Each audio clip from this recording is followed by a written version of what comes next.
Bismillahirrahmanirrahim. Assalamualaikum warahmatullahi wabarakatuh. Apa khabar murid-murid?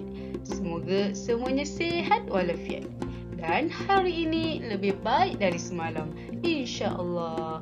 Baiklah, hari ini kita akan masuk tajuk baru bidang adab, iaitu cintakan sunnah Rasulullah sallallahu alaihi wasallam. Jom kita selawat. Allahumma salli ala Muhammad. Ya Rabbi salli alaihi wasallim. Allahumma salli ala Muhammad. Ya Rabbi salli alaihi wasallim. Okey, tepuk Mumtaz. Baiklah murid-murid, sekarang mari kita lihat apakah pengertian sunnah Rasulullah sallallahu alaihi wasallam. Iaitu sesuatu yang bersumberkan daripada Nabi Muhammad sallallahu alaihi wasallam dalam bentuk ucapan, perbuatan, sifat dan akhlak yang diberitakan oleh sahabat baginda. Sekarang mari kita dengarkan dalil nakli. A'udzu billahi minasy syaithanir rajim. وَمَا آتَاكُمُ الرَّسُولُ فَخُذُوهُ وَمَا نَهَاكُمْ عَنْهُ فَانْتَهُوا. Maksudnya, apa yang diberikan Rasulullah kepadamu, maka terimalah, dan apa yang dilarangnya, maka tinggalkanlah. Surah Al-Hajj ayat 7. Baiklah murid-murid, sekarang mari kita lihat antara amalan sunnah Rasulullah sallallahu alaihi wasallam yang mesti kita ikuti dalam kehidupan harian kita. Yang pertama, menjadi anak yang soleh dan soleha. Ya murid-murid, Nabi Muhammad sallallahu alaihi wasallam sangat menggalakkan kita menjadi anak yang soleh dan soleha dalam keluarga kita. Yang kedua, membaca Al-Quran. Ya murid-murid, membaca Al-Quran merupakan satu amalan sunnah Rasulullah sallallahu alaihi wasallam. Al-Quran juga boleh menjadi sahabat kita ketika di alam kubur. Apa lagi? Marilah kita membaca Al-Quran setiap hari. Sehari satu muka surat pun alhamdulillah.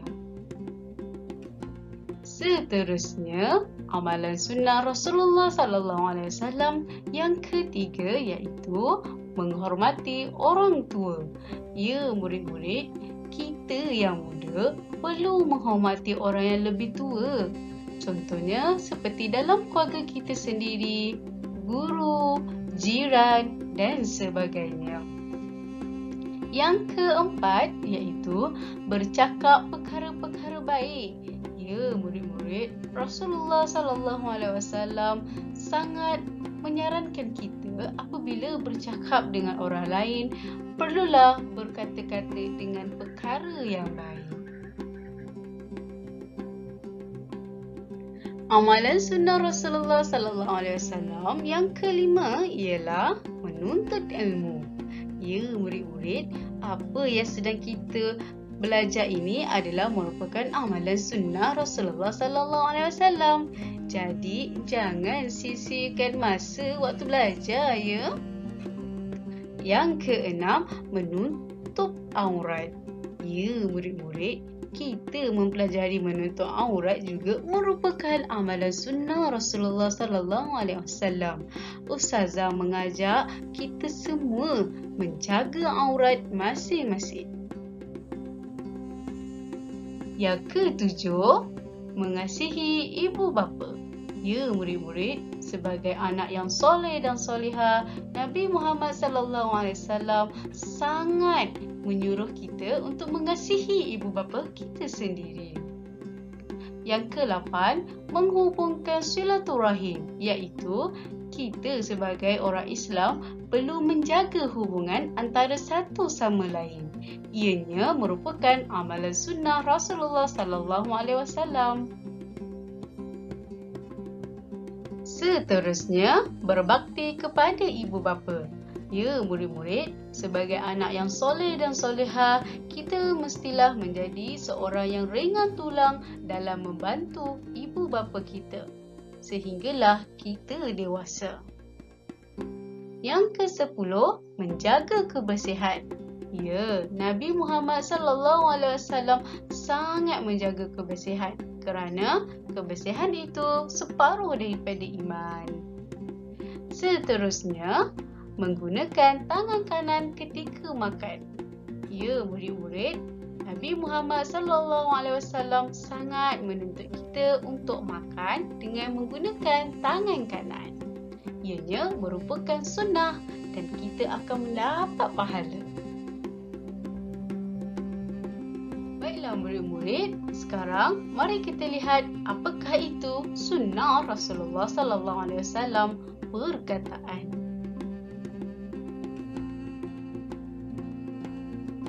Sunnah perkataan ialah semua ucapan Nabi Muhammad sallallahu alaihi wasallam dalam bentuk suruhan, larangan dan galakan. Mari kita lihat antaranya ialah kelebihan membaca Al-Quran. Daripada Abu Umamah radhiyallahu anhu, katanya, aku telah mendengar Rasulullah sallallahu alaihi wasallam bersabda, hendaklah kamu semua membaca Al-Quran. Sesungguhnya Al-Quran itu akan datang pada hari kiamat memberikan syafaat kepada orang yang membaca dan beramal dengan hukum hakamnya. Riwayat Al-Bukhari dan Muslim. Ya, murid-murid, membaca Al-Quran merupakan salah satu sunnah Nabi Muhammad sallallahu alaihi wasallam. Contoh yang kedua iaitu jauhkan sifat sombong dan bangga diri. Daripada Haris bin Wahab radhiyallahu anhu, aku mendengar Rasulullah sallallahu alaihi wasallam bersabda, mahukah aku memberitahu kepada kamu siapakah ahli-ahli neraka? Mereka itu ialah orang yang keras kepala, sombong, suka mengumpul harta tetapi tidak suka membelanjakannya untuk kebaikan. Riwayat Al-Bukhari dan Muslim. Ya, murid-murid, sahabat Nabi Haris bin Wahab telah mendengar Rasulullah bersabda supaya kita semua mesti menjauhi sifat sombong dan bangga diri. Apabila kita melakukan perkara ini, kita telah mengikut sunnah Rasulullah sallallahu alaihi wasallam. Seterusnya, mari kita lihat apakah yang dimaksudkan sunnah Rasulullah sallallahu alaihi wasallam perbuatan.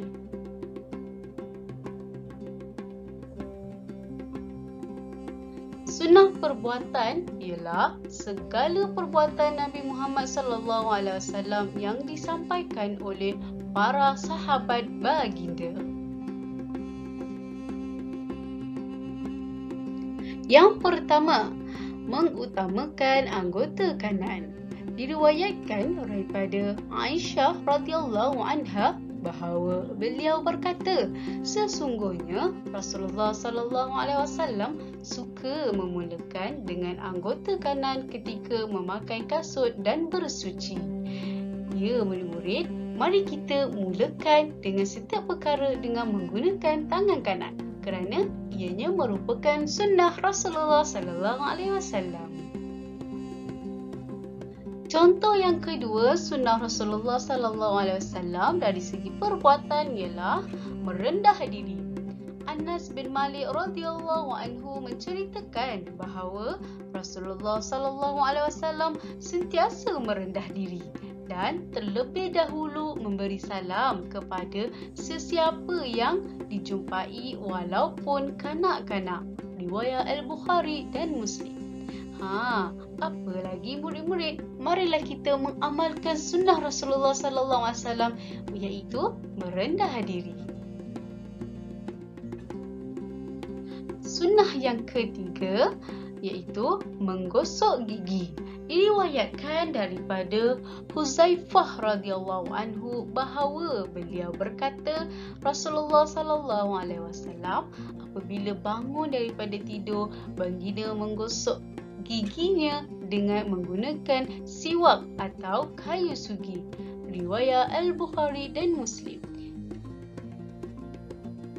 Baiklah, mari kita lihat apakah kepentingan mengamalkan sunnah Rasulullah sallallahu alaihi wasallam dalam kehidupan harian kita.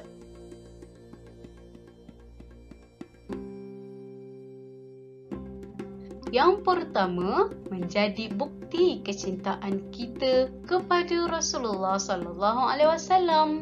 Yang kedua, mendapat syafaat Rasulullah sallallahu alaihi wasallam di akhirat, insya-Allah. Seterusnya, kepentingan mengamalkan sunnah Rasulullah sallallahu alaihi wasallam dalam kehidupan harian kita ialah terhindar daripada melakukan perkara yang dimurkai. Seterusnya, membentuk umat peribadi mulia dan menjadikan diri lebih beristiqamah dalam ibadah, insya-Allah. Kesimpulannya, marilah kita mengamalkan sunnah Rasulullah sallallahu alaihi wasallam dalam kehidupan harian kita. Orang yang beramal dengan sunnah Rasulullah sallallahu alaihi wasallam akan menjadikannya lebih berakhlak mulia. Alhamdulillah, diharapkan murid-murid dapat memahami sesi pembelajaran kita hari ini. Seterusnya, sila buat latihan dalam buku Pendidikan Islam, muka surat 134 hingga 136. Kemudian, hantar hasil kerja di Google Classroom. Kerjasama semua amat Ustazah hargai. Sekian, terima kasih. Assalamualaikum warahmatullahi wabarakatuh.